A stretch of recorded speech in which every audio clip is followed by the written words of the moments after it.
Bismillahirrahmanirrahim. Assalamualaikum everyone. We're going to start our session today. Before we start, let's us recite Surah Al-Fatiha first.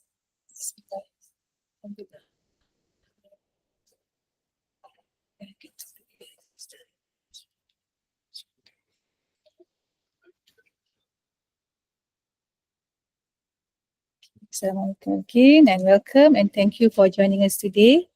It's a pleasure to have you and also Prof. Ruslan, and we will listen.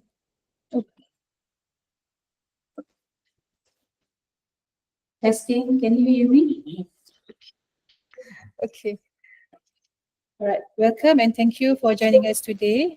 It's a pleasure to have you as we will listen and learn into a special and highly impactful topic, which is Mastery Humility Model for Tawhid-based Engineering Pedagogy. All right. My name is Liza Asnawi from EC Department and also Integrate Research Group. And I will be moderating this session this morning. Okay. Today's talk focuses on innovative educational framework that integrates technical excellence, also ethical responsibility and spiritual values into engineering education. This model aims to develop engineers who excel not only in their technical expertise, but also ethically and soundly responsible professionals, inshallah. Okay, before we proceed, let me briefly introduce our speaker for today, Prof. Ruslan Hassan. Okay, I have the biography here. Prof. Ruslan Hassan has been a civil engineer since 1980 and a professional engineer in Malaysia since 1991. He has been in academia and consulting world. He holds a Bachelor of Engineering, Civil Engineering UiTM, and Master in Sanitary Engineering, New York, a PhD, Soil and Water Engineering, UPM, and another PhD in Education, IUM. He also obtained a post-diploma in Islamic Studies from IUM in 1993. He holds joint appointments as a professor in Civil Engineering IUM since 2023 and at the International Islamic Institute of Islamic Thought and Civilization ISTEC, also from 2023. He was a research fellow at the University of Birmingham, UK in 1991 and a senior research fellow at Mitran Shah Alam since 2012 and 2017. He was formerly a professor at University of Technology Mara Shah Alam since 2001 until 2012. Prof. Ruslan has been active in leadership roles in many societies, namely as president of IEM for 18 years, president of Technological Association Malaysia for 4 years, and a president of Senior Scientists Malaysia for 2 years, and currently the president of the Confederation of Scientific and Technological Association of Malaysia since 2010. He is a fellow of the Academy of Sciences Malaysia and has attained fellow membership in 6 other professional societies. He was a council member of the Federation of Institutions of Engineers in Islamic Countries, FEIIC, since 2016. Prof. Ruslan has written 4 books, translated 1, edited 2, and numerous professional articles. He has, since writing his first Federation of Institutions of Engineers in Islamic Countries proceedings paper on this subject in 1991, in between his engineering publications, he has been working steadily on the Islamization of knowledge project culminating in his recent books, The Tawhidic Principles in the Making of Engineer in 2017 and Mastery and Humility Mizan Scorecard in 2021. Very inspiring, Prof. Okay, without further ado, I would like to invite our speaker today, Prof. Ruslan Hassan, to begin sharing his insight on this topic. Please welcome, Prof.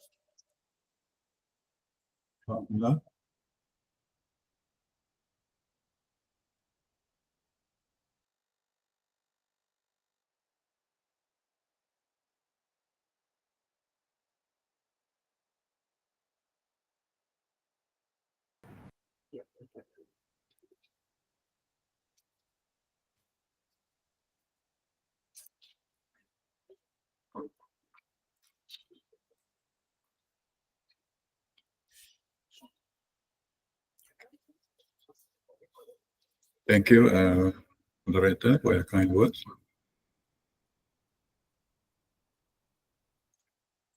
Assalamualaikum warahmatullahi wabarakatuh.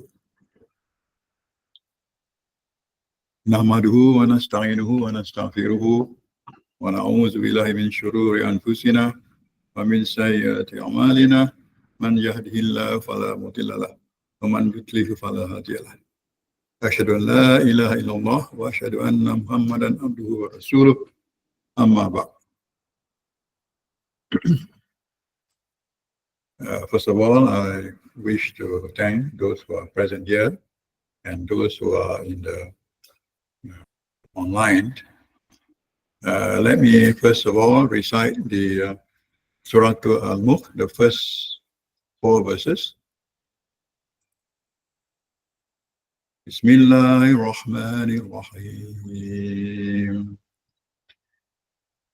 Tabarakalladzi biyadihil mulk wa huwa ala kulli shay'in qadir.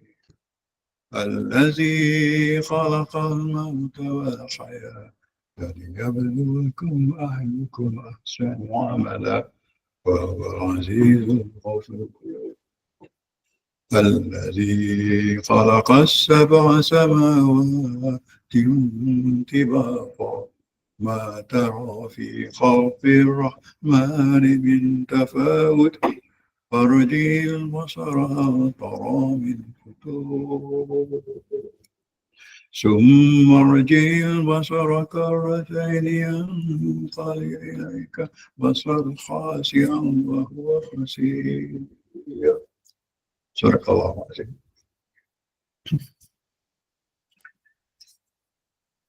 Those 4 verses are going to be dealt with in my presentation this morning. In particular, the verse 3. The verse 3, literally, tafawud, 2 things being out of accord and disagreement.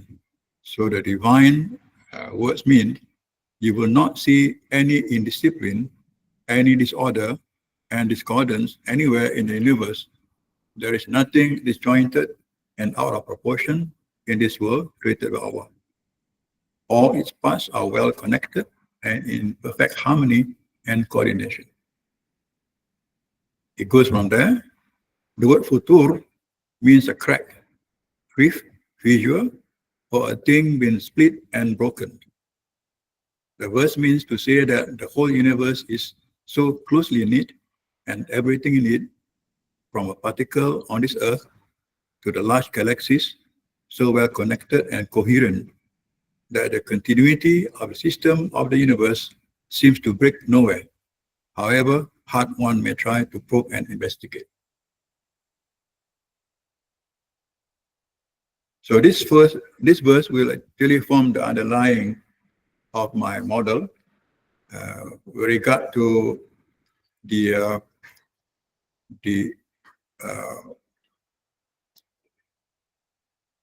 equilibrium and finding that there's none there is with respect to any imperfection. So in nature, all are in perfect harmony, all in perfect harmony. So I will actually will deal with this more later in a couple of minutes. Let me first of all relate to you my journey in coming out with this model. It was in 2016 after the meetings we had in Mecca. We actually launched the Madinah Accord. That is for the Federation of Engineering Institution of Islamic Countries. There were, in fact, 24 countries. And in that event, for the name of Madinah Accord, and we think the name itself has significance in terms of not actually relying too much on Western Accord. So this Madinah Accord, therefore, the underlying principle is Tawhidic. So since then, 2016, I've been working on this to actually later on implement. But then, of course, after the events of COVID period and also the current turmoil in the Middle East, it sort of not tapered down a bit, but the effort is still going on. And in my journey too, I presented the first work on that in 2019. This is before the COVID period in Pakistan, where the manager of Ocean Accord, Elizabeth Taylor, was also there. She commented on the paper and well received by the Ocean Accord team. So that was in Pakistan 2019. Subsequently, I presented this work at ISTEC meeting in 2023. And ultimately, I then went on to pursue with a philosophical group in ISTEC. This is the group philosophy society in ISTEC at ISTEC. And ultimately, this work was published in the proceedings of the International Conference on Renewal and Reform of Islamic Thought and Civilization, the proceeding, and also subsequently in Sajara this month. So that was the paper, Mastery Humility Model on Convergence to Integration. So I would like to spare some time with esteemed colleagues, and the Dean is here also. Thanks of my presentation this morning will be consisting of the one is de-secularisation, that is in the context of metaphysics, and the MH model, the development of it, the state of Al-Adl, the meeting point, and the curriculum design, the proposal, and the curriculum delivery. So the second part is meant to apply the model. In view of our going through our curriculum, so I hope this will help out in realignment, in realigning the curriculum in various departments, in particular civil engineering, which I am coming from. So let's look at de-secularisation, what it means, and how we can understand that. Before that, let's look at definition of engineering. Engineering is defined as the use of the resources of nature for the good of mankind. Engineers create functions from known. Scientists create discoveries from unknown. So why I have this topic on transition of engineering knowledge, because this is basically for us engineers, because we were then discussing with the learned professor, and he mentioned that people were asking him how to Islamize knowledge. He was a bit unsettled, because he said, you must first of all understand the knowledge, and then you can know the how to Islamize it. The problem with us is we do not know the engineering in totality. We just know bits and pieces. That's why we cannot go on in Islamizing. We have no authority to Islamize the engineering knowledge, because we have no knowledge of the totality of engineering. So therefore, this subject matter, I will be dealing with engineering Islamization knowledge, because I am an engineer. So that's how it started. And I thought we pursuing this matter, and further on, this is only valid. No, it's a valid means this is appropriate for our engineering knowledge, because you can Islamize the economic knowledge, you can Islamize business knowledge, you can even any other knowledge. But I'm focusing here on engineering knowledge, because that's where I'm coming from. All right, let's look at history a little bit with respect to Christianity and how they have actually moved on to become secularized, right? There are two Christianity groups there. One is actually stayed there in Jerusalem. The other one, they moved to Rome, right? In subsequent periods of history, it produced and accelerated the momentum of secularization. So in the Western Christianity back then, they were in Rome, and they were in Rome, and they have no so-called the philosophy. They don't have the laws. They actually implemented the laws from Rome, from Romans. They also get the philosophy from the Greek, right? And when they were then being secularized, and they use this Aristotelian philosophy, gradually diminished the spiritual significance of nature, right? And this belittling of nature to a mere thing of no sacred meaning was indeed the fundamental element that started the process of secularization in Western Christianity. Until they realized too late. They allowed it to proceed, but then it was too late, right? And then the sciences came on board. The conflict between church and the science, historically. One is on the earth being stationary. This in Joshua and other forms in the Bible. And that was they were upset by the finding of the Copernicus, which is actually 20 years before Galileo.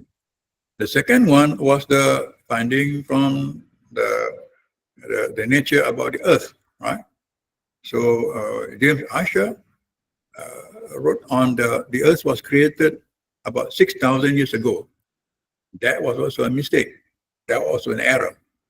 So the scientists then, not to say one, but they actually slowly diminishing what we call as sacred knowledge. Sacred knowledge means you have a divine related knowledge, sacred knowledge. So in the year 1809 and 1882, Charles Darwin wrote the book on the origin of species. That started the ball rolling until now, where the evolution is being the integrative principle. Till now, which I will deal with afterwards. So secularization, therefore, is a affirmation of the reality of transient aspect projecting a secular worldview. And secularization, therefore, has the meaning of first from religious and then to metaphysical control over its reason and language. So secularization means to actually overcome that, right? To overcome that, right? To deliver a man from religious and then to metaphysical control over his reason and language. It is the losing of the world from religious and quasi-religious understanding of itself, thus dispelling of our closed worldview, the breaking of all supernatural myths and sacred symbols. The evolutionary theory of knowledge is become the integrative principle in the knowledge wise. So what I'm going to get at is that our integrative principle later on in the integrate group will be looking at the Tawhidic integrative principle. Right. So we'll go on about that later on. You see, in 1925, historically, in Vienna Circle, a group of scholars, scientists, they try what they call is formulating the scientific conception of the world. Right? So it marked by the application of certain method, namely logical analysis, as practiced in modern symbolic logic. What happened then was that the Western history on metaphysics is that after Kant in the 18th century, metaphysics was considered as unnecessary and deceptive guide to reality and truth, which should be abandoned by rational thinking. So secularization, de-secularisation means actually to de-westernize the knowledge, right? Which means that we need to identify and separating from the body of knowledge so that the knowledge that can be distinguished from what is imbued with these elements, right? After the conceptual form and values of an interpretation of some of this content knowledge as it is being presented, then we can de-westernize it. Now, this is a huge job.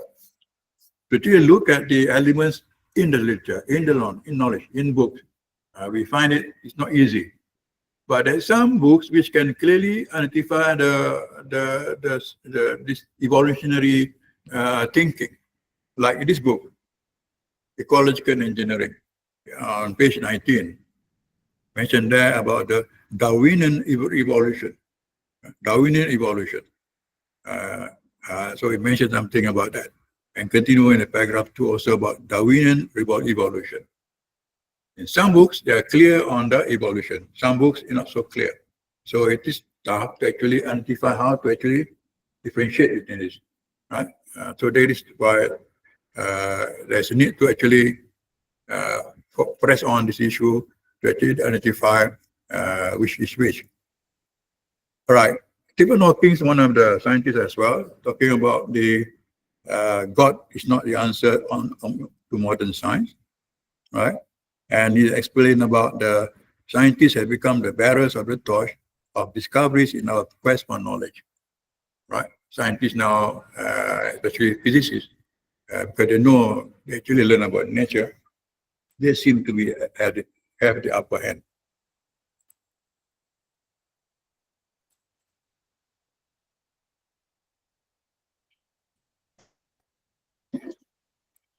So if you look at the Western Christianity and the old Christianity in Jerusalem, they have no answer to this. They have no answer to this cutting off the divine revelation from the knowledge. We have no such difficulty because we actually have no such difficulty. All right, let's look at modern cosmology. Modern cosmology is uncertain of the origin and its end, shifting to nature independent of God. Independent of God. God is not present, right? The creator has been cut off from his creation, right? The knowledge of the natural world is limited to the empirical, although scientific, right? What's Einstein says about religion? In view of such harmony, now he was talking about the cosmology, the galaxies, and now he formulated in his computation. He found that there must be some supreme being which is in charge, right? Otherwise, the problems cannot be solved. Yeah? He worked years and years to find that out. But for Muslims, we have such answer already. The answer is here, right? The answer is already here. Al-An'am 96. Yeah, it was he who kindled the light of dawn and has made the night for you to rest, and the sun and the moon as a means of calculation. This is the design of the majestic and all-knowing God, right? We don't have to be a scientist to know this. We don't have to be a great scientist to know this, because you read that Allah has declared himself as the designer of this cosmology, as the designer of this happening, what's happening in the cosmology. By the way, we have to look in the summarization of knowledge. There are two things we need to do. Either we look inside us, right? We go into Sufism, right? That's another one. Or we look outside us. That's nature. Now, I believe we can understand nature better, and we can be like, demonstrating our knowledge when we understand nature. Nature, after all, is the second book. The first book is Quran. Second book is nature, where Allah has displayed His creation. And that's why there's now Al-Mulk verse 3. He challenged us to find any imperfections in His creation. So as a scientist, as an engineer, can you find that imperfection? You can see that in the verse 4, that you will, in verse 4, Al-Mulk, you'll find that you can't find that.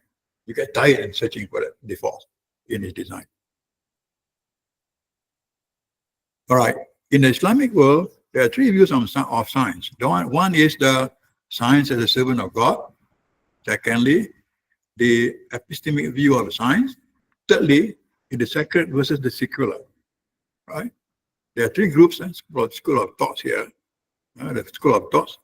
So the metaphysics of design is the one that I'm referring to in my presentation, looking at nature as a single unity with all its parts interconnected to each other, meant to lead to the contemplation of nature as a sacred artifact of the divine. There is a relationship between nature, and that is what we're focusing on in this presentation, where we look at nature and find a relationship. Right. One of the scholars here is on convergence, is the Hassan Nasser.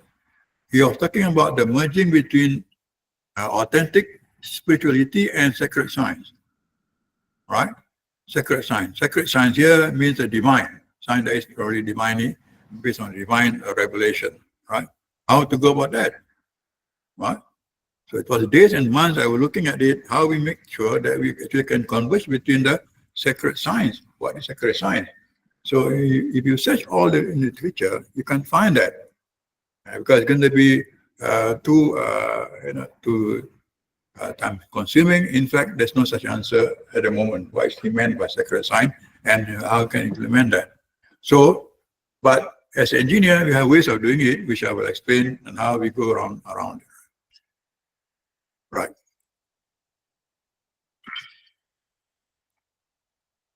Right. Quran is, after all, it's not only the book of science. It's not really book. It's a book of science with a guidance. So it guides the way of living on this earth. It gives us pointers to understand the science universe.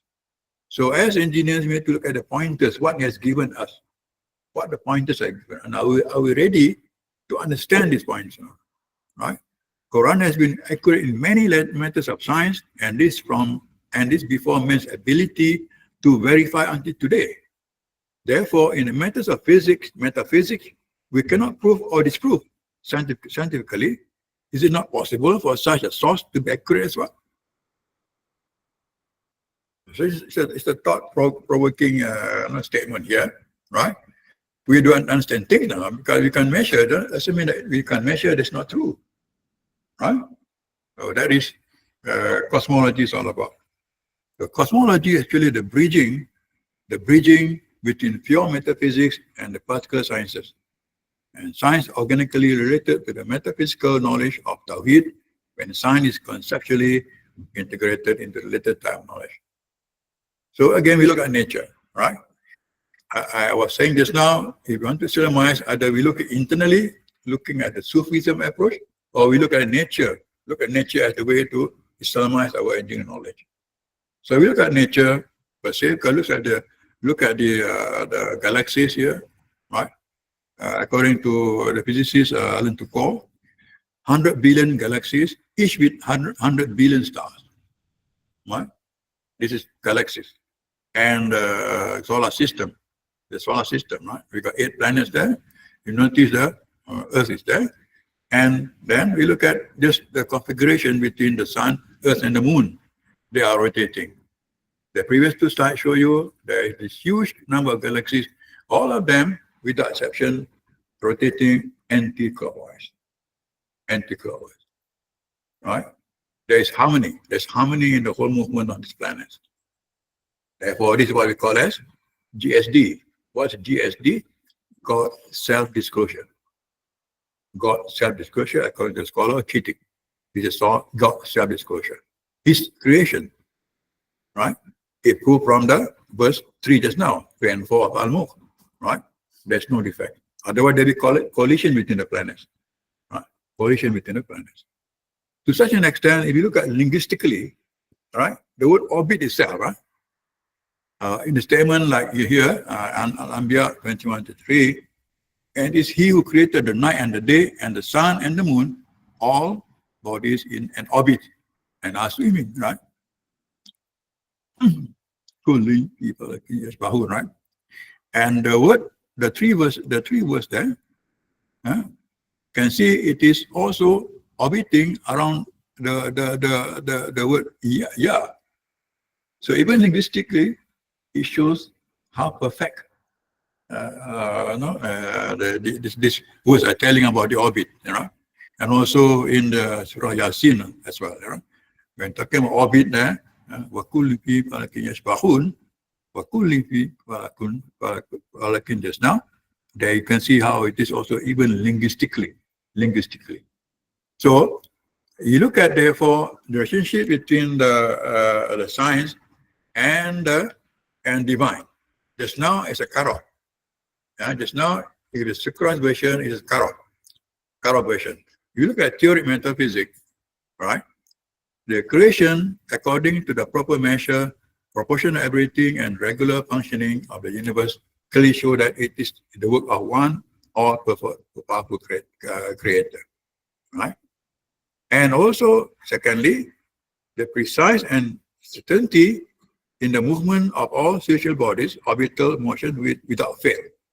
All these years signify that the meeting with Allah is also certain and undisputed, right? There's always the certainty of the movement, right? Certainty of the movement. And therefore, and the past start at a point and return to it again and again, indicating that we shall return to Him. This is appear to us, right? So You can see, therefore, this nature, this orbital motion, and in the context of the solar system and the galaxy, there are certainty in that, right? There's certainty in that. Therefore, to link the science and the divine is here. It's here. We are talking about theory of metaphysics. The link is here, right? There's no need for particular, because it's already here. I showed you. So this is what we call it. You call self-disclosure. The link between what's happening there and related is a divinely revealed to us. Divine words are revealed to us, and then it's happening. And the certainty is there. So therefore, there is the doctrine of Tawhid. Wherever we are referring to our Tawhid as the integrity principle, we have a strong foundation at the back of your. We have a strong foundation, right? And notice here, it is Allah who created the heaven without pillars that you can see. Then he established himself above the throne and made subjects the sun and the moon, each running for a specified term. He arranges this, he details the time that you may be certain of the meeting with your Lord. So that is our foundation. That is our basis for, we go on from here with this basis of the this disclosure of Allah subhanahu wa ta'ala, right? The certainty of things, how the evolution is certain, and either we can see it now, we can see it almost without fail, right? Without fail. So there's a regularity in that. So somebody was asking if God is in charge, why not? He wanted to see that. Why not the sun rises from the west? But then you see, when you're rotating anti-clockwise, the rising of the sun from the east, right? The very fact it is regularly doing that, it is showing the existence of God. The very fact it's being regularly every day that shows the existence of God. So that is to answer to that question and query. It's our query. All right. So let's look at the model per se, and I'm not going to deal in depth with this, just to show you an overview of this model and how it is arrived at by considering the various points just now when I mentioned that. Right. What's significant of our cornerstone system? Just now we're talking about the principle of what we're working on, right? Now, those days, in the medieval time, Aristotle had no notion of centrifugal or centrifugal force. Even Al-Farabi himself, they borrowed from Neoplatonic philosophy with respect to the planets in the solar system. In the medieval time, the conclusion was that the unceasing movement of the celestial spheres must depend on the unlimited source of power and hence upon an intangible mover. If you notice this, in the medieval time, they have no notion of the gravitation. The fact that we use gravitation does not also mean that we're going to be cut off our divine revelation. No, we're not going to do that. We do the same thing. We do the same thing. We understand gravity, but at the same time, we didn't cut off from our umbilical cord with God, right? We actually didn't do what the Westerners have done, cutting off, saying that now that we know gravity, then therefore mathematically we don't need the creator. Let's look at the gravitation rule here, right? Back then, Farabi didn't know about the centrifugal force. He didn't know about gravitational force. So if the rotation is anti-clockwise, you notice there is this centrifugal force, and also there's a gravitational force. So gravitational force, G, M1, M2, between the moon and the sun, right? Between the earth and the sun, and divided by R squared, right? And you got the centrifugal force is the ml squared divided by m squared r cubed, right? So in the first one, centrifugal force, it is proportional to 1 over r cubed. Now, gravitational force is proportional to 1 over r squared. Now, let's say you decrease by decrease by 1% r, therefore 0.01, right? So you input the 0.01 in the two equations, right? r cube and r square. So r cube becomes 0.01 cube divided by that. Now, for the gravitational force, r squared therefore become, say, reduced by 0.001 square. Therefore, Fc is going to be greater than Fg despite the change. Therefore, if there is such a change, as the object with the given angular momentum moves inwards, gravity increases, but the centrifugal force increases quicker. It can be deduced from that gravity will once again balance the centrifugal force at some point. So orbits are stable, they will get into balance, although they stop. That is the principle of this model, the balance, right? The balance. Right. And then the meaning is expressed in terms of the natural sciences of the present day. The law of the gravitation support the system. This interpretation is according to the present knowledge. So what's happening there in the galaxies and between the moon and the earth and the sun illustrate the concept of balance. So we can actually deduce from what's happening there also on this earth, right? And in fact, we mimic that movement. We mimic that in the Tawaf. We mimic the movement of the moon around the earth, around the sun. In fact, all the universe. In fact, all in unified kind of system. Unified kind of system. All moving anti-clockwise. All right. Now we're talking about the pointers. I've said just now, Allah has given us pointers, right? What is the pointers that we're looking at? In the verse Al-An'am 38, nothing have we omitted from the book. Right? Nothing have we omitted from the book. So what is engineering after all? Right? What is technology after all? It's not omitted.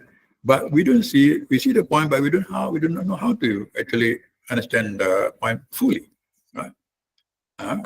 So that is, but then of course Allah gives us the lesson, but man being the most argumentative of all beings, we still resist to understand the revelation in some cases.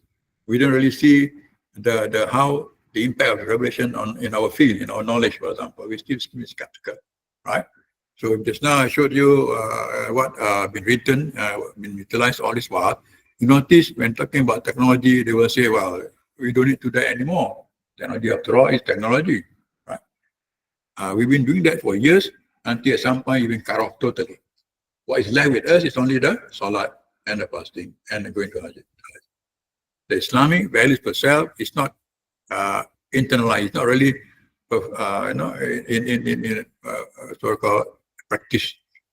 So our work cut off from the revelation. You go to the labs, you've been cut off. You don't know how to relate that. So what I'm going to do today is actually to relate that. How to relate such, right? So if we refer to Ar-Rahman verses 7 to 9, Allah said, yes, He raised and imposed the balance, that you not transgress within the balance and establish weight in justice. Keep reading Mizan here because these three verses actually been revealed at different times. There are also other verses really talking about Mizan, about 21 verses, and also highlighting Al-Adl. Indeed, we send our messengers with clear sign and send down with them the book and the balance that people may uphold justice. There are two strong words here, the balance and justice, they're related. You see? And therefore, these are also pointers given by Allah subhanahu wa ta'ala. Pointers, these are pointers. It doesn't say basically Y is equal to X, the values. No, it comes in this point kind of form, which means that the balance you need to find out and justice you need to also to uphold. So Al-Mizan actually is kind of referring to, among other things, also to logic, not necessarily physical balance. Logic is the balance with which man with ideas and opinions as well, not only physical balance. So the meaning of Mizan is also talking about equilibrium, right? Talking about cosmic equilibrium, right? And we have also a simple balance that we always can associate with. There's a mathematical balance. This one such balance, right? is balance. This balance, we can only associate that, right? And this, by the way, is the most beautiful equation in mathematics, right? It's the most beautiful equation in mathematics. And as I mentioned just now about Vienna circle, which has been secularizing math and physics, what is, by the way, math? What are, by the way, physics? Math, after all, is the crystallization of logic.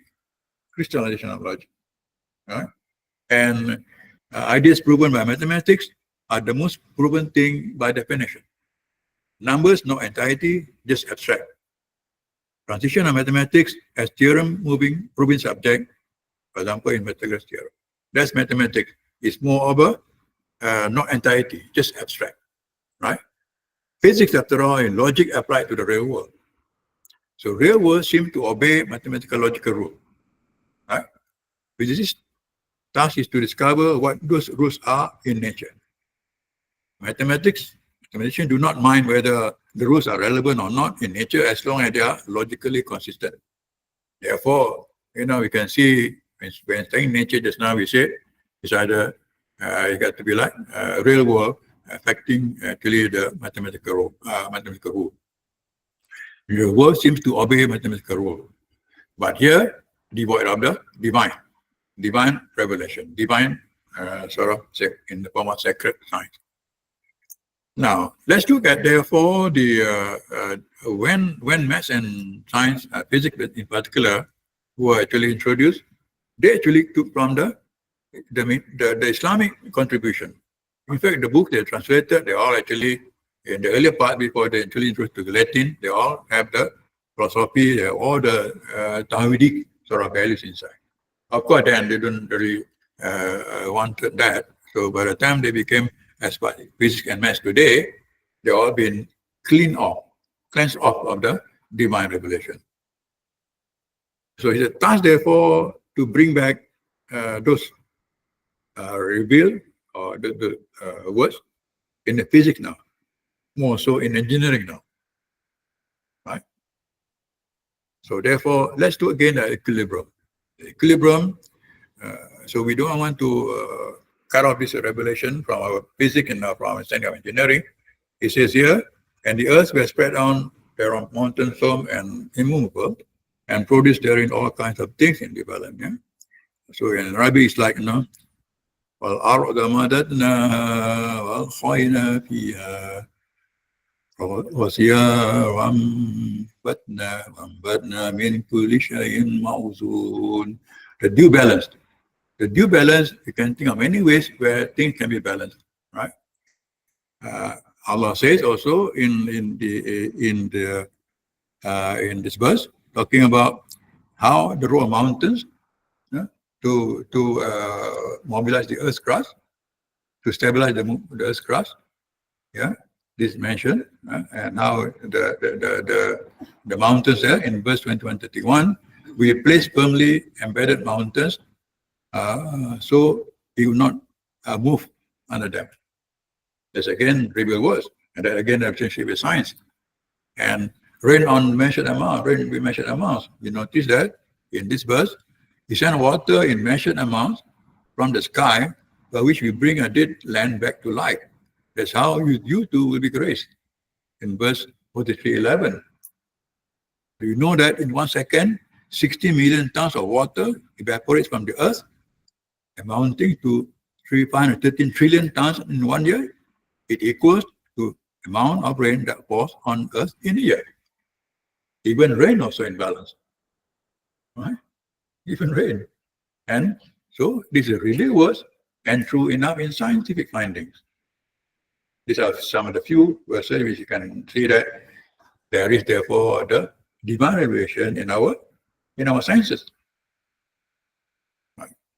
Then of course our common work now looking at sustainability, so the balance with respect to people, social aspect and also environmental aspect is what we know. I think it's all fairly clear on this one. Now, just now talking about justice. What is justice? There is place all things in their correct position in our minds. Right? The correct position is in our minds. Right? So the platform is, you can see, it is in our minds. So when we say placing things in our mind, there's and that's our case now. We have also in physical balance, physical justice, no? Right? So wisdom tells about the proper places of everything in our minds. Let's, in simple terms, justice means a condition where things are in their proper places. Wisdom is the knowledge of the proper places of things. That's wisdom, you know, the proper places. When you're conscious of the proper places, that is wisdom. Right? Adab is the right action in conformity with that knowledge. What happened in our pursuit of knowledge now is that we lose the adab. Adab means we don't know where the things should be, where things should be, right? Because when you take action in conformity with the knowledge of to reach the wisdom, then it's adab. If you do that, then you lose the adab. The corruption of knowledge now is due to the loss of adab. Justice is where things are in the proper places, right? And not only, then there are some researcher on the balance in the good old days by Imam Ghazali in the Khazini work, you know. And what is meant by place when Al-Adl said place? It is objective place, or for refer to something external to ourselves, exists in the external world. This is what is clear for us. Sensible existence. Number two, not so clear to us. Imaginary place, also not so clear to us, engineers. The fourth one, it may be a bit clearer to us, intellectual, which consists of abstract concept in the human mind. So probably the two places that we are familiar with, there's not the physical, and also just now intellectual. We understand this. But the other part, like analogies and we're talking about rational, supra-rational, and all that, probably not our cup of tea. But for engineers, probably we can go with the so-called place in intellectually, and also place in the physical, which means that we must put correct people on the job. They can see him physically, right? And in our minds, also, you need to find out whether you put proper places for the particular people on the job, suitable or not, that sort of thing. Today's, and also just talking about Amar Ma'ruf Nahi Munkar. That's another one, you know. So these are various means of to get justice done, right? In engineering knowledge, we are concerned about two things actually. We have to come up with graduates who are competent and also ethical. That's why we specifically say Islamisation of knowledge. So therefore, you need the two elements together. That's why we need to put things proper in the proper places. You must these two things together. So therefore, I identify Islamic science as mastery, tackling mastery, and Islamic ethics talking about humility. That represent the two elements which the engineers must be trained for. Right? So it's for the convergent matrices like this. Then throughout the studies, this work to get to the model, there are views from 30 professors with respect to mastery and humility. And then proceeding from there, the work done, and the questionnaires, and the model work out. And then we have this confirming that mastery and humility will converge.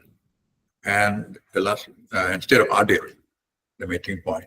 So the meeting point is whereby we use the word name of Allah, Al-Adl, right? Al-Asma wa Sifat, and one of them, in fact, two of them, Al-Adl and Al-Khaliq, right? Al-Khaliq and Khaliq. So the meeting point of the mastery and humility is at the platform of this. The mastery and so humility, the cognitive and the affective, right? So that's the platform of the convergence. So the platform of convergence will be the mastery, getting the correct vision for stability, that's mastery, and humility, adab for correct vision of man, right? So this is the correct vision of man. That is the platform of convergence, right? So therefore, the truth is that engineering is concerned with the facts. And as such, they may not have a direct bearing upon religion and morality, right? But each particular fact, and as a result, its corresponding concept, ideas, it's like a brick coming together with other ideas and conceptions. forming the general reality as we conceive it. When each fact of a particular sign is thus formed into a coherent whole, it necessarily relates to the region's truth concerned with a general conception of reality. Right? And then you can see the pattern, the truth. And therefore, the balance is the truth. So if we look at within ourselves, the balance, and look at nature, the balance, that is the truth. Of course, Allah created nature with beauty, but the second layer of that understanding is look at the balance. There's an equilibrium in all things. The equilibrium, as Mr. mentioned in the verses Al-Mulk just now, 3 and 4. Right? That's the truth. So it's just not the beauty alone, but add on with that. So in the curriculum design, what I propose looking at a new, the goals of the SDG goals now, they actually impose that on the external court, and the country signing those accords, we now have to tackle this in the curriculum. But I would improve that by having Tawhid as the integrity principle. So in the integrate group, we're looking at how to actually have this Tawhid as the integrity principle. Right? That has been the dominant, not simply embedded, but dominant and also integrity principle. So planning for OBE, we have to have like understanding by design framework, and we actually look at the ESC standard, they add on social sciences. This is enabling course, and I propose this enabling course, and then ethics and akhlaq. Just now, Islamic science and engineering, and then ethics and akhlaq. And we have Islamic science engineering and also Islamic science engineering, ethics and akhlaq. And the outcome of that will be here. The values we try to input that. So SO and PLO, and also the culminating cost in the IDP, the culminating cost. And then we have the curriculum delivery. No matter how good the curriculum is, if the person who deliver that is not up to the point, able to deliver, there's no way the knowledge can be Islamized and be gained from that exercise of Islamization of knowledge. So the method of delivery, subject delivery, require qualified lecturers who are well versed in the paradigm of Tawhid and its application to science and engineering, and determined to implement to its outcome. Right? The lecturer has the pivotal role in the UBD framework, where his function expands from being a sage on the stage to a facilitator of meaning making, and a coach providing feedback and advice on effective use of subject content. We have to have Murabi engineer as a lecturer, because Murabi is a comprehensive term, also means several crucial roles, including Mudaris, Mu'alim, Mu'adib, and Murshid. So this role is instrumental in shaping the educational approach and impacting learners' holistic development. And the role of Murabi is that he also has a combined life of learning with a life of virtue. A Murabi must aspire to embody knowledge being taught. He should not only master the subject matter, but must be able to impact it with good akhlaq and high level of spirituality. Murabi, according to Imam Ghazali, has compassion with their students in classroom and in other contexts. They transmit the proper knowledge to the correct recipients, encourage students to view knowledge as an end itself, reminding students of the role of the akhlaq and the self-purification of their academic life, and practice what they preach. So, in terms of subject lecturer has to converge. The same person who actually trying to Islamize knowledge might be the person also, same person who teach a subject. So you cannot separate between the two. So the deliverer and subject matter is also done in that way. Right. In engineering, simply you have this engineering concept of deterministic and cause effect and balance equilibrium. So when I started this, there are three principles of engineering. If you are familiar with us, we use that cause and effect. But out of these three, the one that can really look at supporting sort of work is the balance and equilibrium in engineering per se, right? Deterministic. So what I done here is to actually make it to simplify that. This after all, the Tawhidic is the integrity principle, right? So deterministic, you determine what A is to B, 2 plus 2 is 4, because Adl means a balance, 2 plus 2 is 4. So somebody says, you mean to say when you want to Islamize, you want to add, you want to make 2 plus 2 become 5. I said, no, it's a wajib for Al-Adl, name of Allah. You got to elevate his name. 2 plus 2 must be 4. So you have the left-hand side, right-hand side. That's a deterministic. That's point to start with. And then we have cause and effect, right? Cause and effect. Therefore, y is mx plus c. Y affected by the whatever there on x that give value y. That's y is cause and effect. In fact, most research work look at the cause and effect. In philosophy, we call it causality. That's harder to teach because talking about first cause, second cause, third cause, and fourth cause, you know? And then the final cause, that's the fourth cause. Of course, now they remove the final cause because there's a purpose in it. And then we look at the equilibrium, moving from there. Whether your equation just now, and then you look at the cause and effect in the equation, whether there's an equilibrium, summation of force is going to be 0 or not. This is in case of static. True also for dynamic. True also for dynamic, you know. So then we test it whether things are in the right place or not. You're correct, the first step. Second step, you have cause effect, whether you put this together, whether they are caused in the right places or not. Is it in the right places or not? That right places is the one that we got to search for, and that takes a long, long time to get to that, right? So that is why this is, after all, integrity principle is the Tawhid, because we are going to get back at the Adl, Al-Adl. Al-Adl is the justice. Al-Adl, name of Allah subhanahu wa ta'ala. Right? That is the integrity principle of us. You're talking about Tawhidic principle, that is the integrity principle, not evolutionary.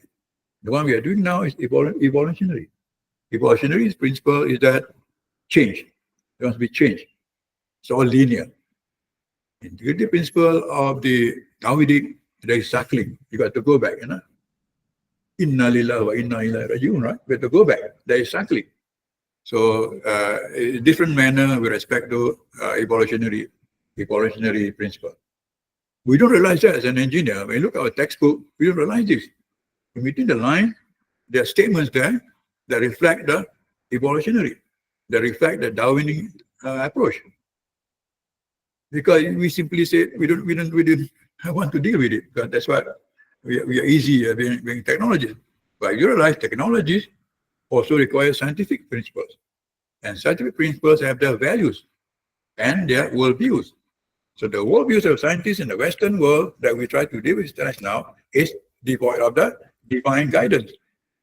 Devoid of divine guidance. Right? So are we falling in place with them? Are we falling in place with them? So maybe after many years working as an engineer, teaching engineering, but you seem to lose touch.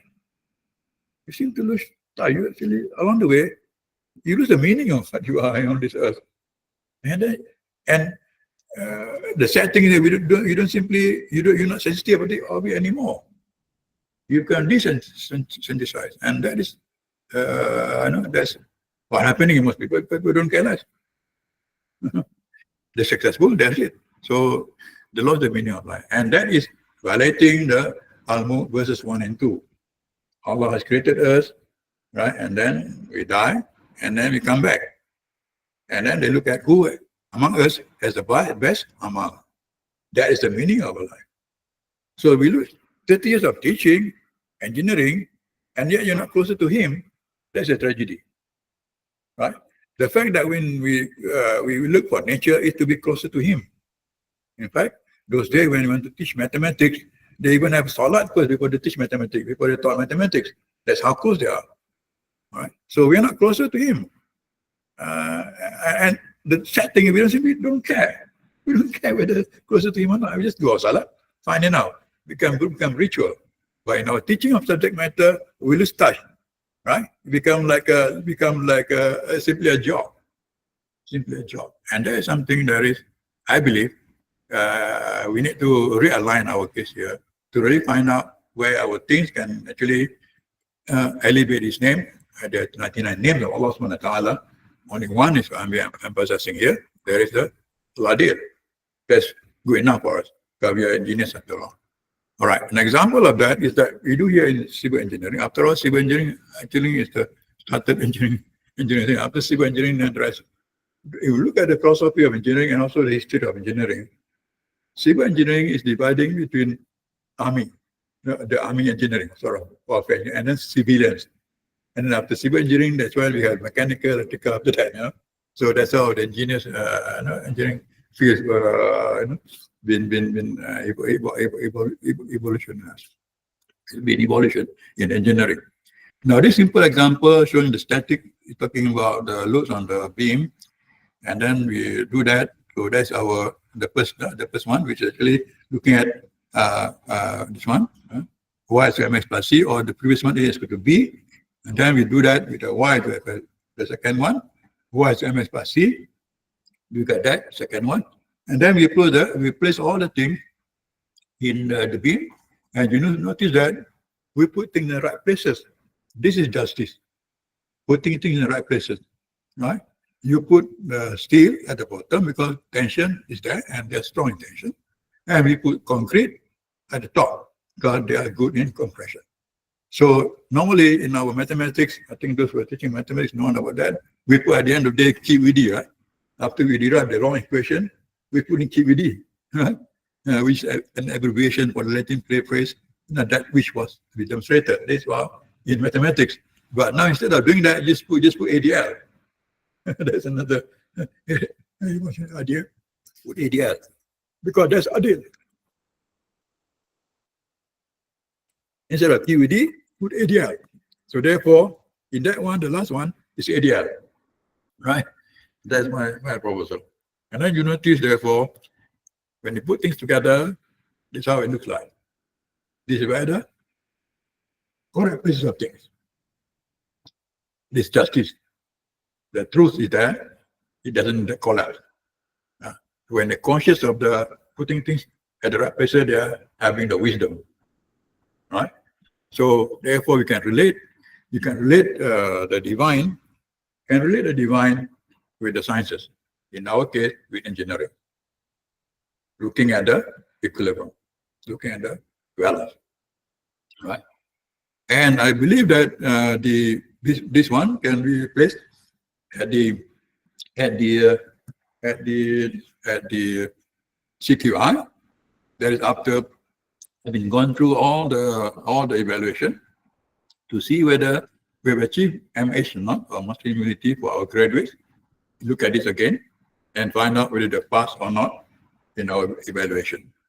Then we can actually go back and see what things have gone wrong in the teaching, what have been wrong in the delivery, that sort of thing. So that can be scorecard is there, and when something like can go back again, see any of these phases of the teaching and the curriculum delivery, anything can be improved or not. And this can be a continuing so-called development of the program that can be done. So in conclusion, so the converging platform is at the state of Al-Adl. The correct vision of knowledge in mastery is mastery, where all things should be, and for man, the proper position is the sujud position.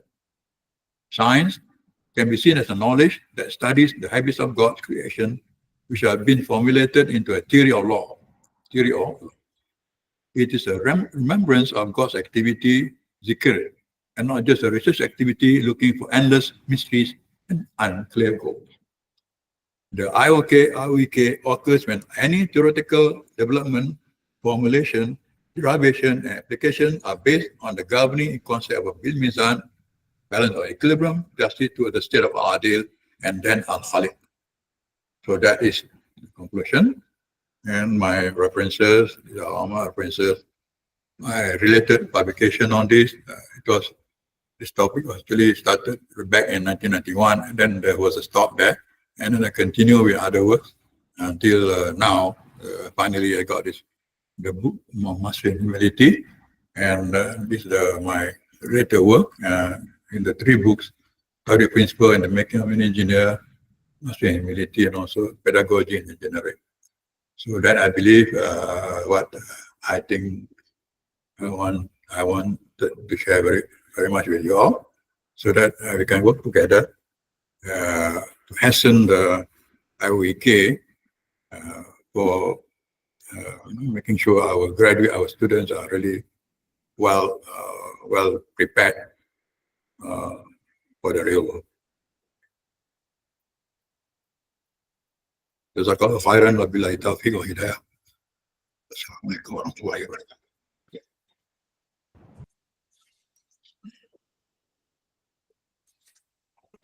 Thank you, Prof. Ruslan, for your meaningful sharing. Okay, you know, when you say we shouldn't lose the connection with our creator when we teach, right? And I think if we have strong connection, and also the strong foundation as well, the certainty of things that we have. And in order for us to actually create this, Tawhidi approach to our students, and then the competency and also ethical is very important, right? Okay, that's what we want to instill in our students nowadays. Where when you say that justice, we need justice and wisdoms. Okay, put things together at all the places. And now we are actually concentrating in adab where it is lacking nowadays. Okay, all right. Very meaningful insight from Prof. Is there any questions from the audience here? Questions, something that you want to share with us together with Prof. Ruslan?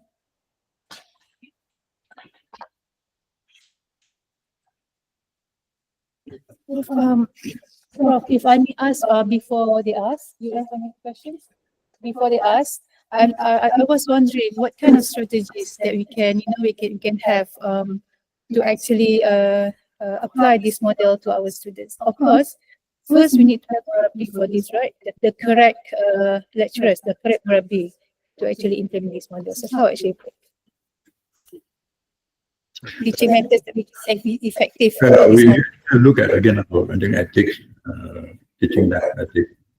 I think ethics might be should show that we can teach ethics, but to show ethical values to the student. Which means that show ethical values. And also ethics change to become Assoc. So there is more faith in action. Assoc is faith in action, iman in action, which actually resembles Sunnah. Rasulullah is actually Quran in action. So our Assoc action is more than ethics, because ethics we look at human thinking, ethics. So what I'm saying is that the ethics you have to actually show it. He is someone, terrorist, and all that. That seems to be teaching. The real world problem requires something else. It's really current. In fact, all this work started in 2015. The world is not just now, so more challenging. So academic to being approachable, being firm, but caring, that sort of thing. And they see us that, because you cannot be serious with that, but to show your adapt, to show caring, firm, disciplinary, but actually caring. That is not easy, Firm and caring. Our Prof is the Murabbi play big role in this matter, right? So that they have to display the akhbar, so that with that they become an example model to the students. And then in order for the Murabbi or the teachers to get all these things, they must master in delivering the teaching during the process teach anything. We must master the technical things and at the same time mastering in the Islamic knowledge. This is the innovation group. We have some answers for this. With the time limitations,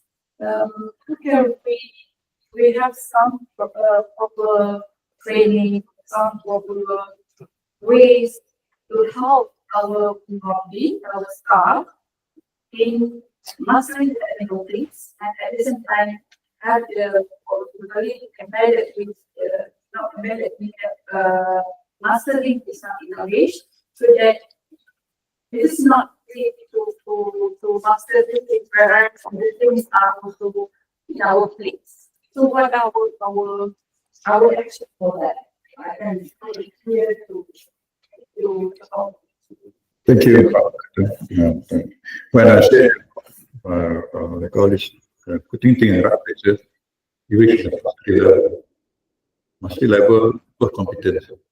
In fact, the market has been like market area. We are above that actually mastery. Meaning we go on the spiritual element, social economic element, social aspect. Now, when we do research, you see when you look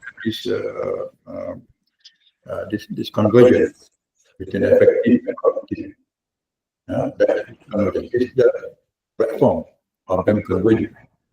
So when you actually converge, there are right places. So the right places mean master things at the right places. That's what sustainability is all about, putting things in the right places. That's mastery. Right. Now, the cognitive is the one coming from the heart. So cognitive, if you apply the cognitive and then you know more about his creation, right? Because after all, humanity is talking about accepting the truth.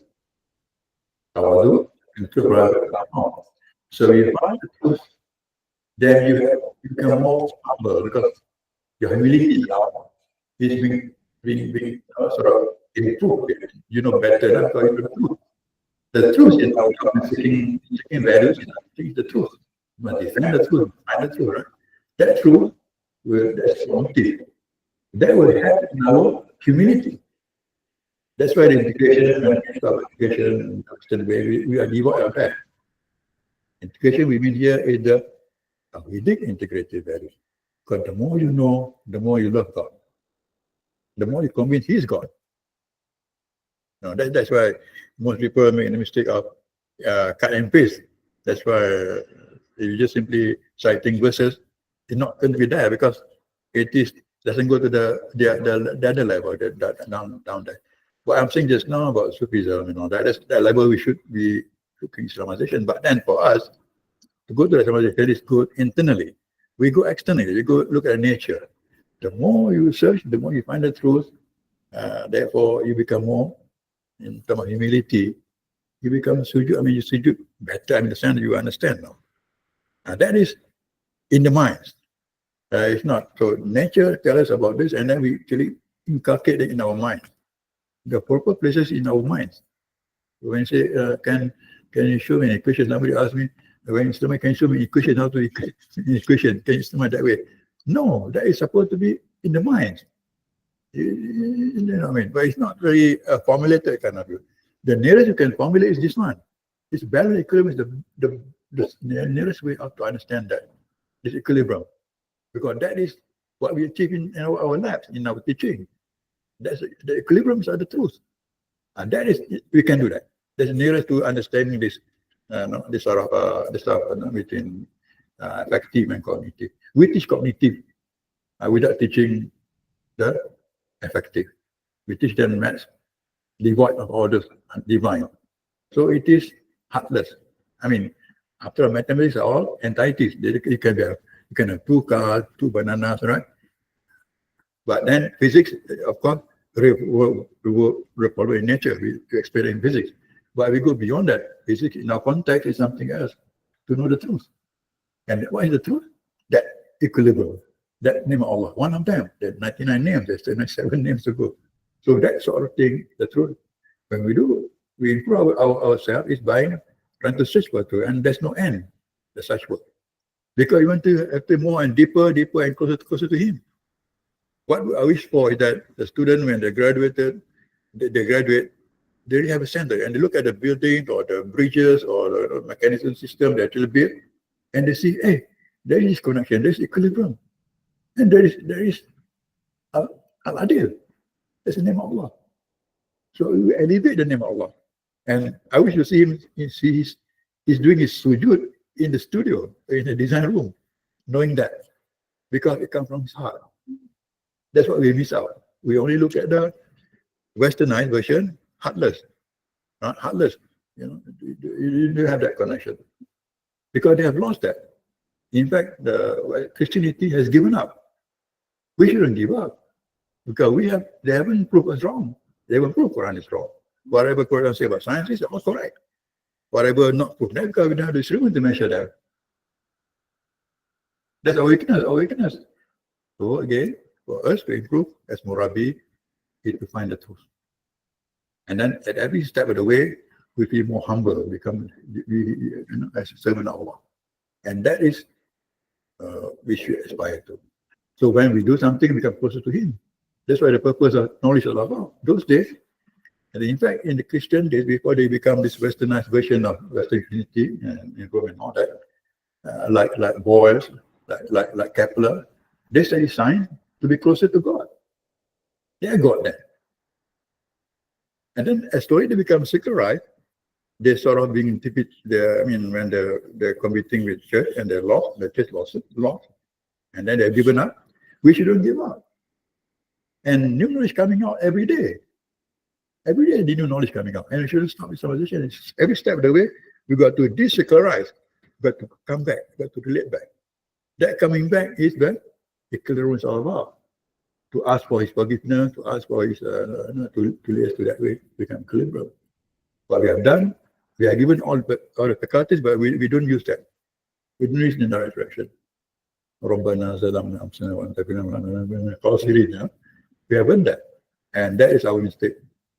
In fact, Adam was given all the facilities to actually achieve justice. And yet, all of it has been given. But then along the way, he descended us, we have lost us. And we don't understand, we don't see the points. Point is given by Allah subhanahu wa ta'ala. This one, the simplest one, this is the nearest we can see benefit to us. Because when we do something that is having this achieved the mastery and the equilibrium, it's going to work out. Fine. The project won't fail. The system will work out efficiently. So this sort of balance can be also steady state, not steady state, and also in terms of static and dynamic. Can expand this further. So for the integral group, probably we look at how to then to merge between the science and the sacred, the one that is the divine just now. That point where there's a meeting point. The meeting point is very good to find out. And we can sort of overcome the integrity principle of evolutionary. Now it's evolution. Look at it, it's all evolution. And Karo from the divine understanding. And we follow the line, and we have students also, they follow. We respect to some, they have this thing, but at the end of the day, we just say, And then when actually as from 30 professors, when I did my work, well, they say we are market driven. We're not philosophy driven. So we did work with the market, and we go beyond the market. Because somebody with that sort of feeling to get the best of everything, to get the mastery, surely is better than competent. Surely he's going to be a good employee. Because he has his in heart the sense of Hassan.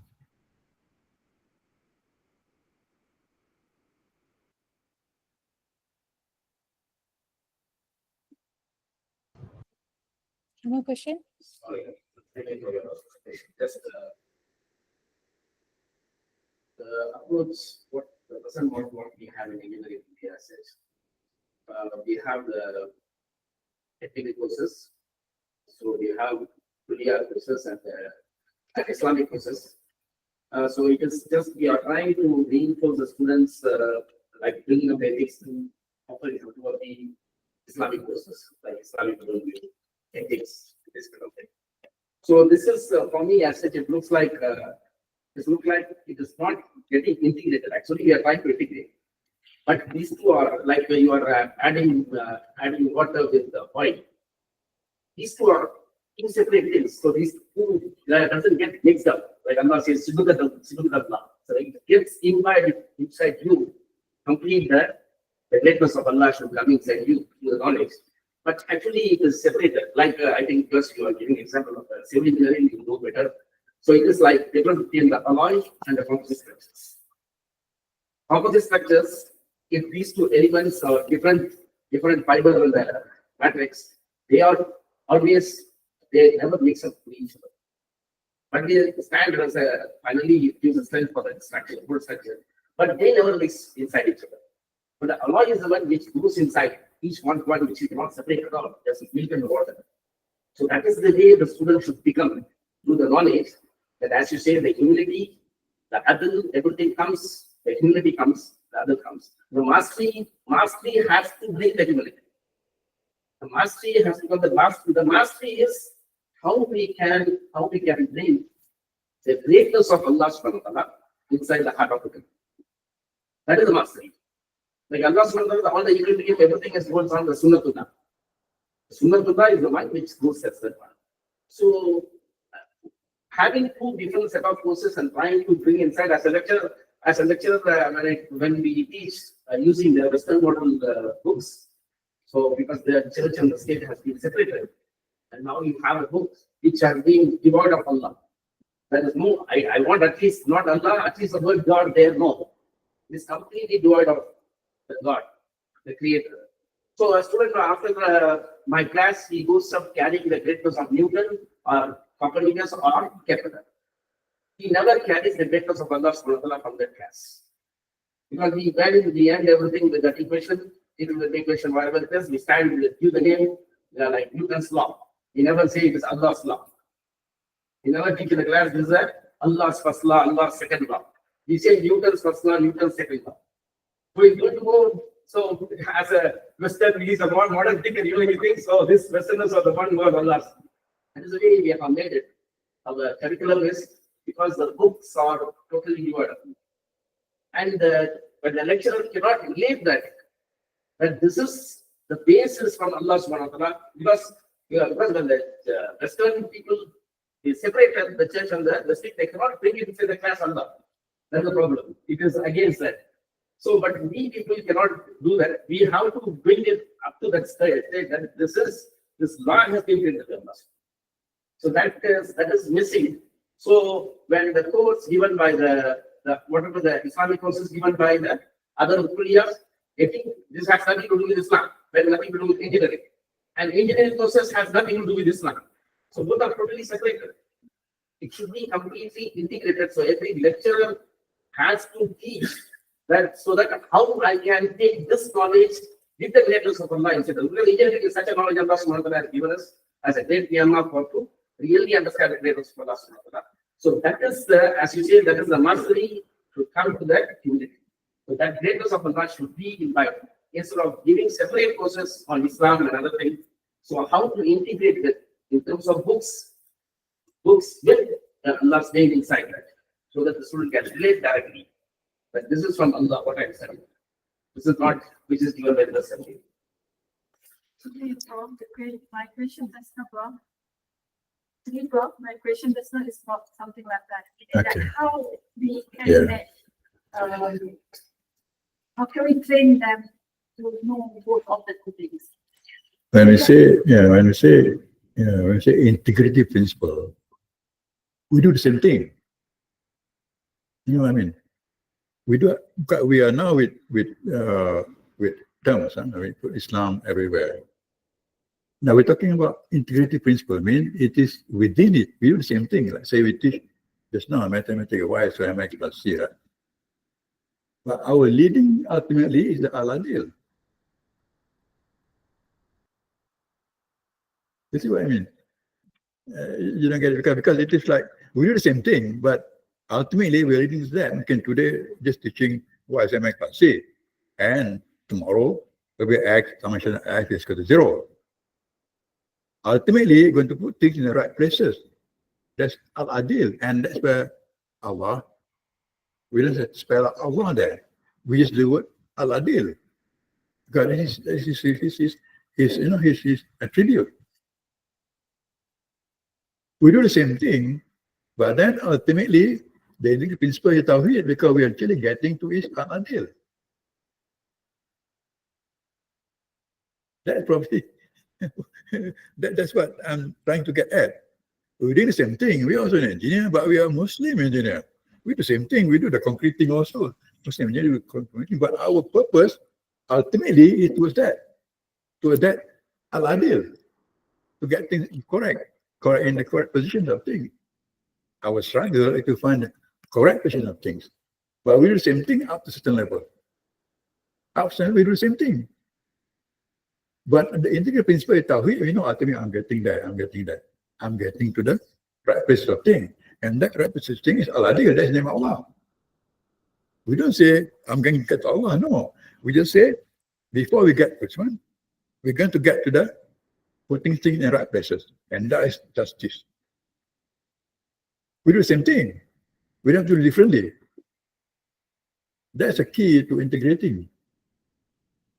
We do the same thing, but there's somewhere there's a dividing ultimate the purpose, because the sciences have no final cause. They don't have purpose. They take out that purpose, because purpose will come with the religious purpose of everything. So now more of utilitarianism, right? More of how to make is that's another story, to make more money, become smart. Our direction is different, our purpose is different, but we do the same thing. It's not that we are, I think that's why it's very, what do you call it, so I'm saying we do the same thing, but we're leading to that. We're leading to his name, Allah subhanahu wa ta'ala, Al-Adl, 199 names. So you don't have to tell, this is Islam, this is not Islam. No, we do the same thing. We multiply the numbers as well. But as I said just now, mathematics are just abstract, very abstract. You can lead it anywhere. Even physics, real world, they don't get the real stuff, truth. You have to lead physics in a way to get the real truth. And that is the truth we're looking at, the equilibrium. And you look at, Allah says, look at my creation. He challenges us to look at any defects. And that is our mainstay of getting knowledge. And we do the same thing. We do the chemical, it's the same thing. Mathematics, it's the same thing. But because they're abstract anyway, we lead them towards the equilibrium. So today, maybe we don't get the putting things in the right places. Maybe today it's only end up at just add left-hand side to the right-hand side. That's it. Fine enough. And that for Western scientists, okay, acceptable. But in our mind, we must lead to something else. This number, left-hand side, right-hand side, going to lead to me to get to that Al-Adl. Apply that in the real world, and then we test it. It's there in right places, and then it's correct. And that's wisdom. That conscious of the correct places of things is called wisdom. And the correct places of things is justice. That's why we are being like, when we say, we need to spell out, this Islamic, this not Islamic, my mathematics, Islamic, not Islamic. It's not say 2 plus 2. It's 4. Doesn't mean 2 plus 2 can be 5. Because Islamic means 2 plus 2 becomes 5. No. Why give 4? Why give, but those, you don't say 4 plus 2 plus 4 becomes 5. Because that is not name of Allah. Name of Allah is Al-Adl. This is the point. Do the same thing. There's a purpose, and there's ultimately our aim is to Al-Adl. This is the intellectual thought. Yeah. So fine, go ahead. Process that I have clarified certain things, because normally when we discuss here, my discussion is not finished here. Normally I will bring to the house, and sometimes they give a lot of questions, I cannot answer them, so I want to clarify. Yeah. When you mentioned about they are doing the same thing, but for us, because of the intentions to find the truth, so that is leading into the truth, right? That is the differences between adab and niyat. What is our niyat? Because it is something that the niyat is to get closer to the Allah, to find the answer of the things. Is that, can we conclude like that? Yes. All right. The second one, this is quite controversial, Prof. But I'd like to put it here because I want to get your answer. So when I fight back with my family, this will be okay. Because last time you mentioned about the 2 plus is 4, because I have attended your things, and when I come back, all the points that you give it to me, I share with my family. Now, one of my students says that, Mom, nowadays 1 + 1 is no longer 2. You can show it, it's no longer 2, it's not what it is true. And then say the idea is moving because they are putting things into place.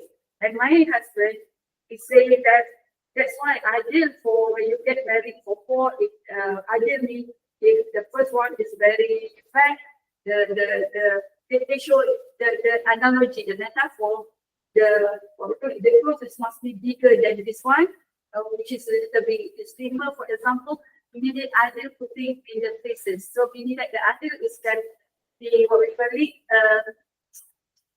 is a very subjective thing. So how am I going to answer such a thing? Because they say, the one said that even jihad, this ideal, jihad not mean that everybody has to go to the battlefield.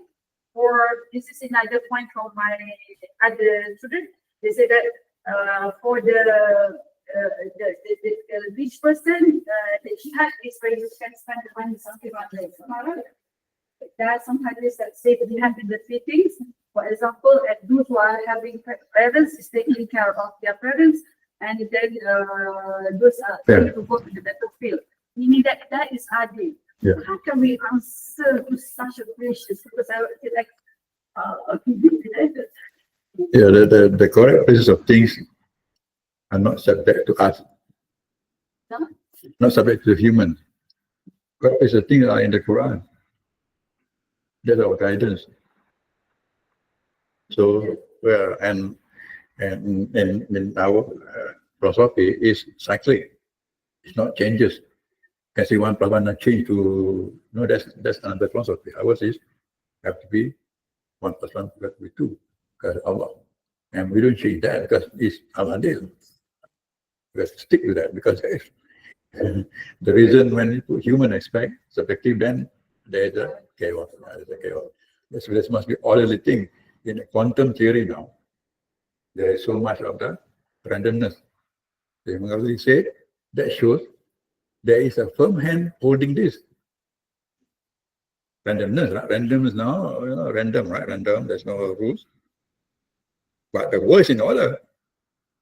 The word is not randomness. It's a deterministic. That's true. He's son of God. It's true. Isn't it? And scientists like Einstein believe there's a supreme being in charge of us all, in terms of nature. But of course, Einstein doesn't believe in the God of personality. He just believe God of nature. The Spinoza, the scholar, he follows in Spinoza believe in. But I'm saying that Adl is not our context. Adl is the Allah's context, and that is revealed in the Quran. In the Quran, and you cannot subject to a discussion of this and that because it's subjective to human weaknesses. Quran is our framework, and of course, exemplified by our soul. And of course, to translate the framework from Quran, we need hadith and all that. That's fine. But if you put that as the framework of Quran, that's the where things should be, then we should be all right. Because that doesn't change. He protected us, and Quran has been protected, right? That's our guidance. Nothing is left from the book. Remember, just now Al-Adl, nothing is left from the book. So maybe you don't have enough pointers to argue with them because you don't read that part. So you understand what Allah said when you get pointers when everything's in the book. Engineering is not, after all, is it something strange? No, it's not a big deal. That's right. It's also in the book. But we don't get the points across. Just now when we deliver student, the student got to separate this and that. We don't get his pointers. His pointers are there, but we don't see the point. And of course, it's a struggle to get there. I believe we can, and then we satisfy all. And I mean, we are doing whatever PAC wants us to do and everything else. On top of that, we actually over and over.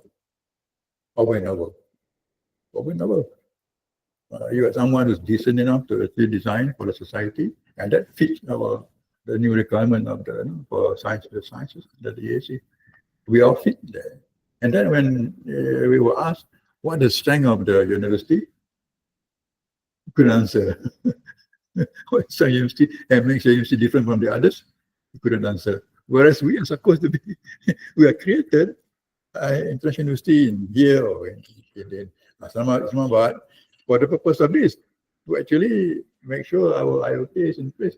But we are lost in the way because there are so many weaknesses there, and we got to have consensus. But I would firmly say engineering can do it because with this principle of equilibrium, that is a starting point. And when we return, we can improve further. Scholars can improve. But we have agreed to that point as far as the proofs are there, because all over in the Quran. We have Bil-Mizan, 21 verses talking about Allah giving us the book and the balance. All that strongly supported. We use simple mathematics, but actually, finally, again, get back to the Al-Adl. The philosophy is there. We're talking about philosophy. You can have also FASc, by Imam Ghazali. It's also Bil-Mizan. Strong foundation there. So we don't simply say, no, we just only mean balance and balance. We got more than that balance.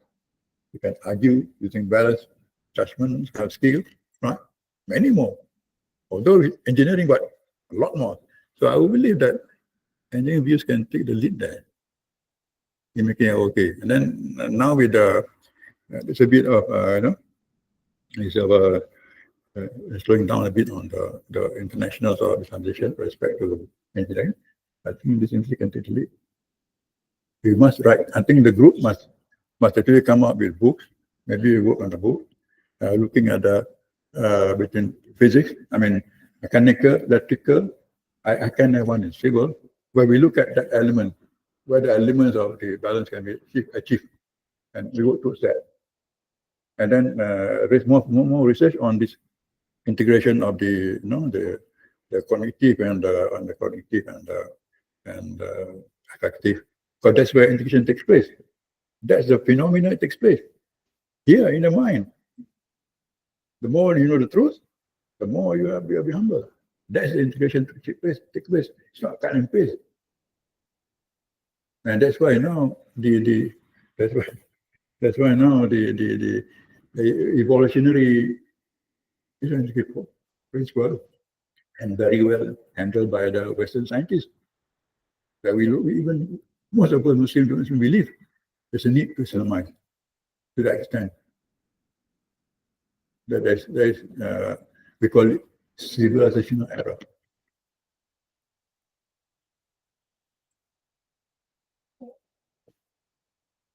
Can I just define or share because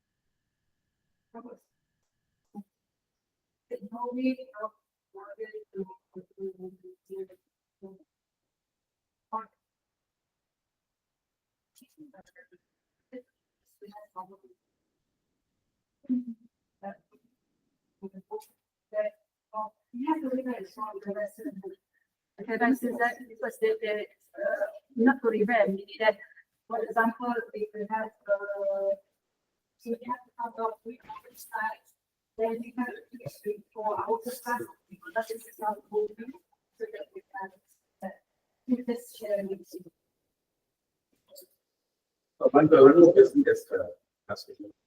Like every time when we try to IOEK improve on, the question is how do you measure finally? Like ESC also has a very good OBE again. And if you go for OBE, then the first question is going to have, if you are going to Islamize, okay, how you are going to measure it. So what is the tool we have? How can we measure this one? Well, for a start, my master university can use to measure that, because it is proven by the structural action modeling. It works. I mean, those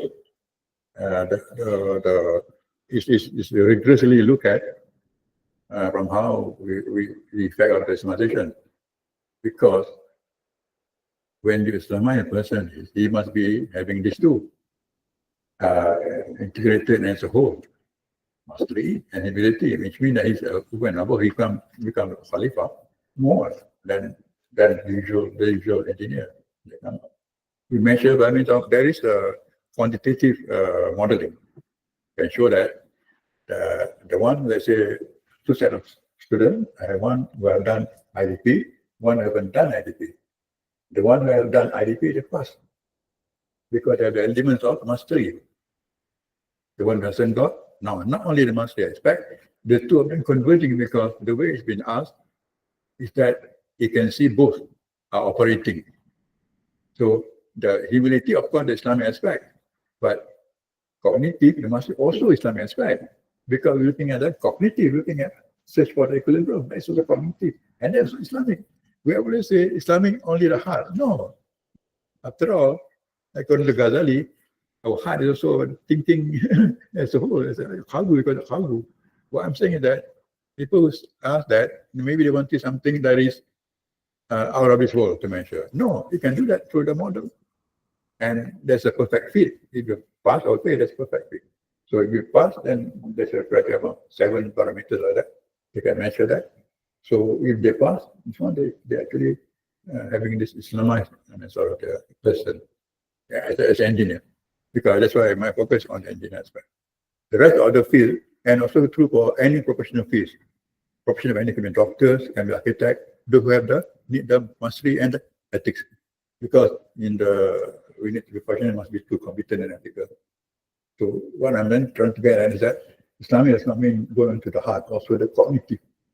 Mastery itself is cognitive, knowing the truth. And knowing the truth is being Islamic.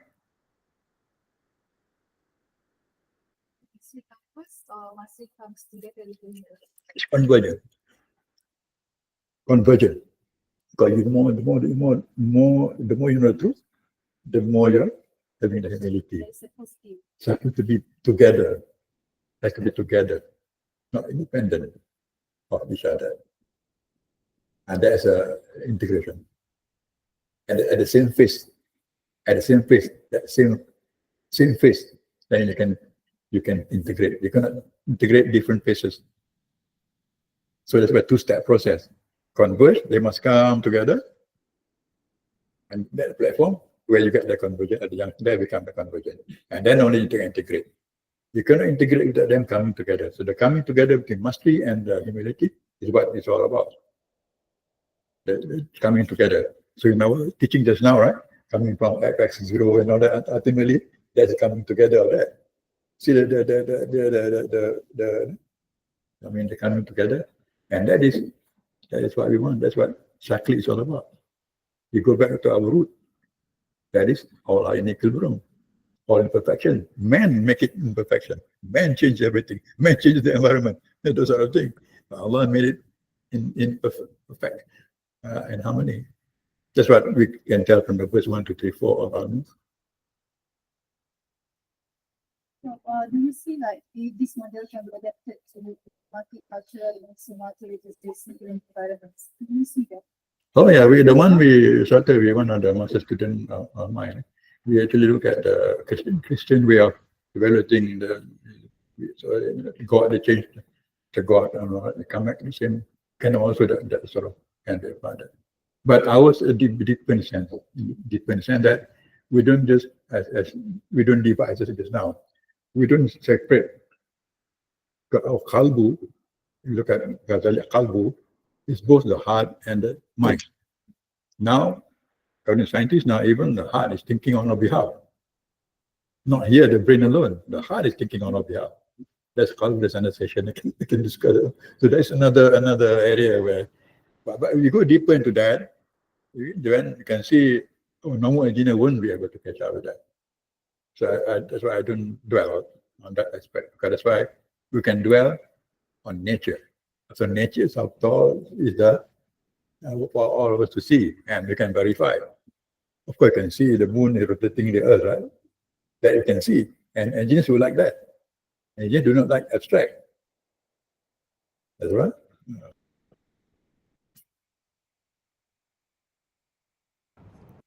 Any more questions? No. No question. It's now almost to 12, Prof. Okay. So I think we can stop here, Prof, right? Okay. Okay, thank you everyone, for your active participation and insightful contributions during today's session. I think now it's better if you can have closing remark from our Dean, right? Dean, do you have anything to say to close the event?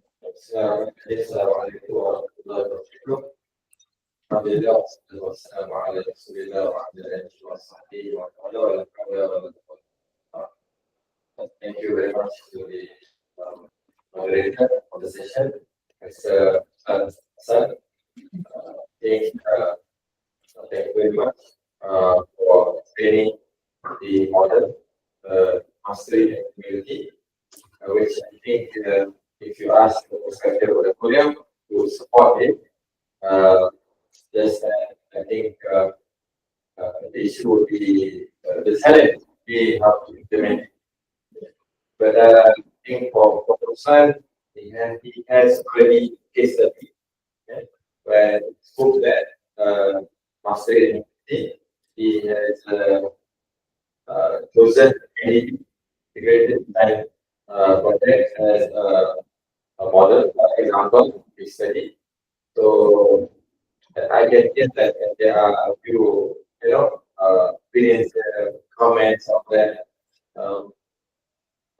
If you would ask me, you would start. If you want to start it, of course, we can start from IDP.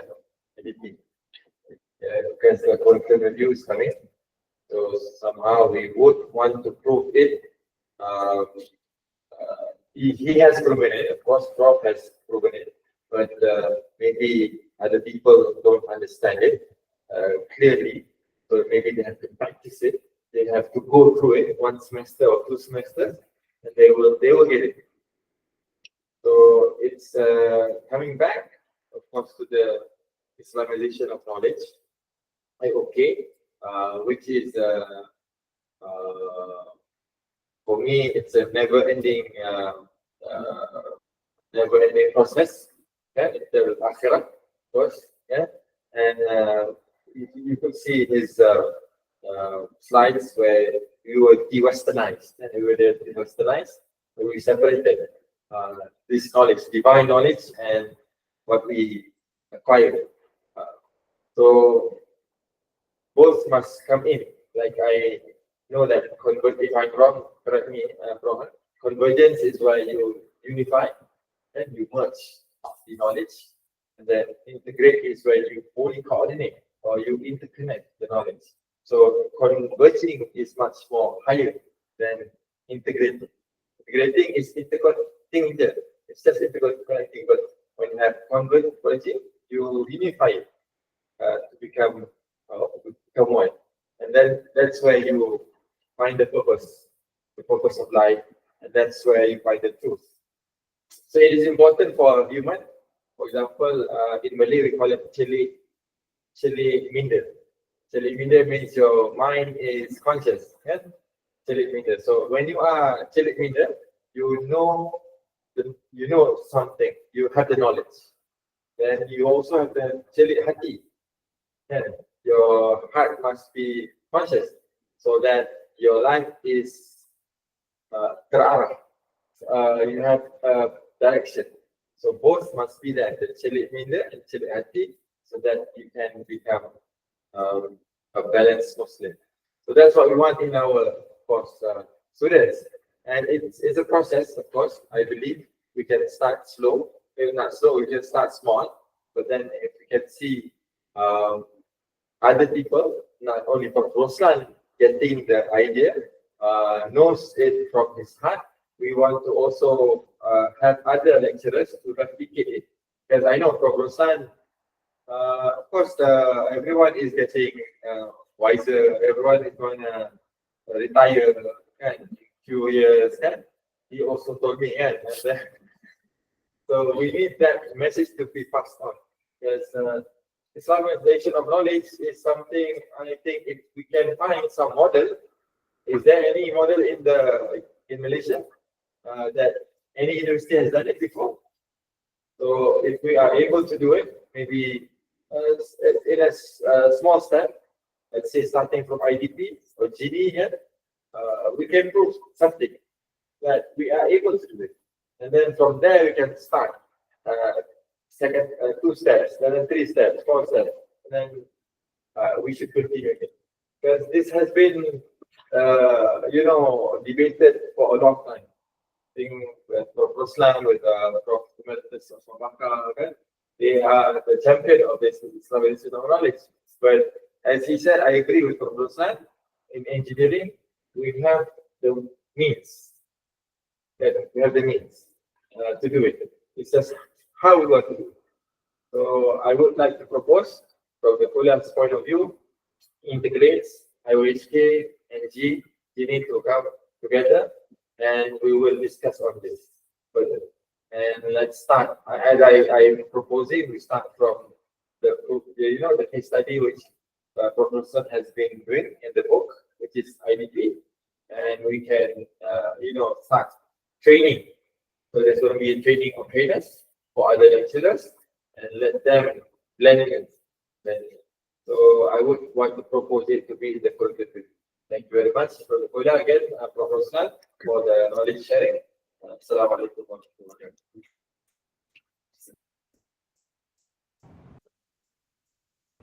Okay, thank you, Professor. You want to? Brilliant. Thank you, everyone. Okay, let's end our session with Tasbih Kifarah and Surah As.